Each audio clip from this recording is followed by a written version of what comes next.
They're both retired, and they've lived in Lancaster all their life, and so in a couple of weeks we'll try and have them on this program. So that'll be nice. And we'll tell them that they're waiting for Peter Marshall. Yeah. It's a little like being in church here, isn't it?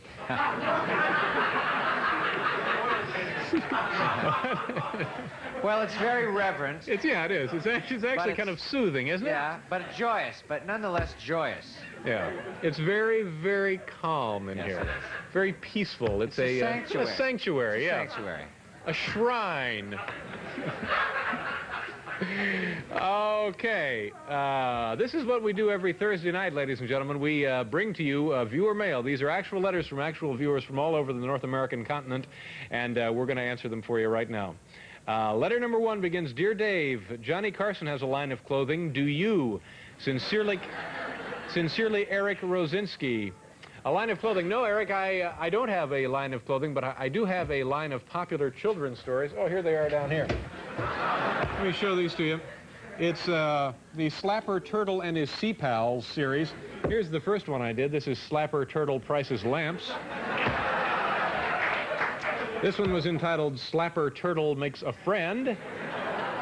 And this one was Slapper Turtle and His Sea Pals Down on Their Luck.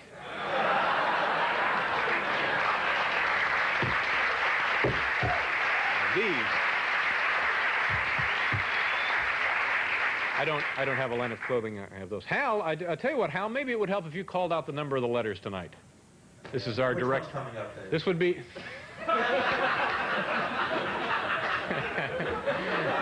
Be number 2, Hal. This is number 2. This is our director, ladies and gentlemen. Go ahead, Hal. Call it out. Letter number 2. Thank you very much.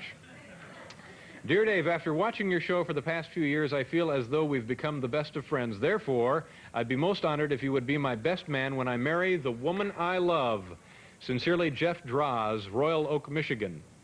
Well, that's touching, isn't it? You know, the truth of the matter is, I used to accept this kind of invitation on a regular basis, but eventually it got to be more than I could handle. And, I remember the last wedding I did attend, however. I remember it like it was yesterday. It went something...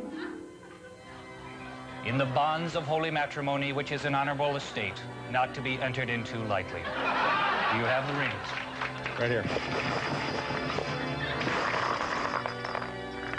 Tom, Bill, Doug, marrying Francine, Steve, Lyle, Leslie, Chester, Billy.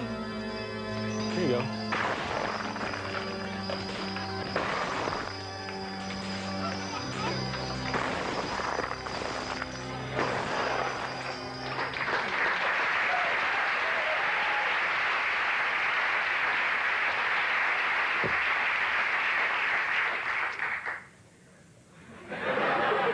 Letter number 3. Oh, Hal, do it right. Come on. Letter number 3. Thank you very much. Dear Dave, what attracts roaches to their death in those roach motels? A lot of important questions being answered tonight. This comes to us from Maggie Pyle, Camp Verde, Arizona. Although I believe the correct pronunciation would be Verde, as if it were a B. Wouldn't it be, right, Paul? Camp Verde. Verde. In Arizona, that's the way it is. Verde. Verde. Camp Verde. Spelled V-E-R-D. Yeah, but it's pronounced B. Verde. Verde. Yeah. That's the Arizona. Gee, Maggie, this is an awfully interesting question. I actually have a roach motel right here, so let's look inside and see what does attract those roaches to their death. Oh, yeah, here it is, just a regular roach motel, and I'll take it out of the box, and, I'll just hold it up to the camera, open it up there, and see if we can see what that is.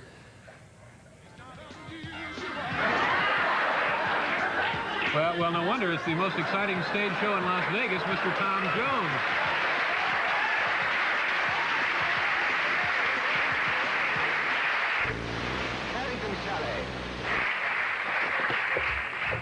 Okay. Letter number 4. Letter number 4. All right, Hal, don't push me. Don't push me. I'm looking for it. Dear Dave, in the last 3 months, I've gotten 4 of my friends to be avid viewers of your show. I'm wondering if this qualifies me for any kind of an award. A loyal viewer, John Chartier, Seekonk, Massachusetts. There is no such town as Seekonk. Are you familiar with Seekonk? Really is a town? Okay. John, 5 new viewers translates into about 25 cents in additional revenue for late night, and 25 cents is just about what it costs to feed one late night staffer for one day.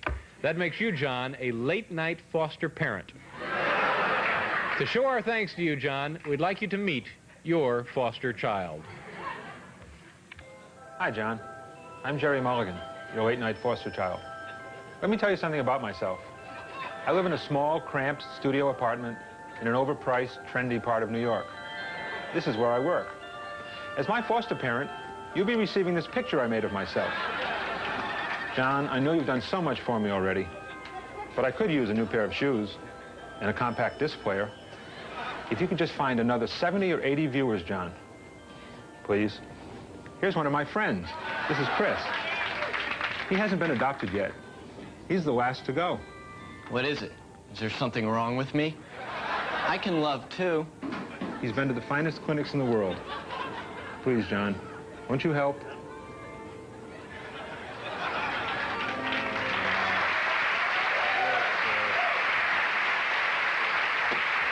right. One more thing. Letter number 5. Thank you very much, Hal. You're doing quite a nice job. Thank you. Dear Dave, when you are going to read someone's letter on viewer mail, do you notify them in advance? Sincerely, Judd Weaselman.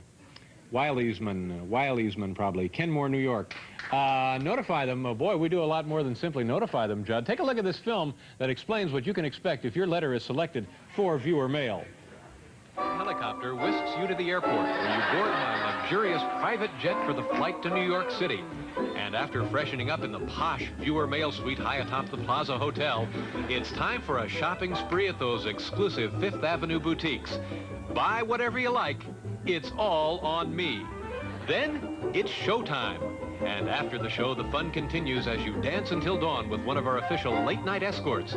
And come sunup, it's off to Beekman Hospital's famous neuropsychiatric wing, where a team of skilled surgeons will make a tiny incision in your cortex, eradicating all memory of the last 24 hours, but leaving you with a slow-healing scar at the base of your skull, a cherished keepsake of your television debut. My way of saying thanks for participating in viewer mail.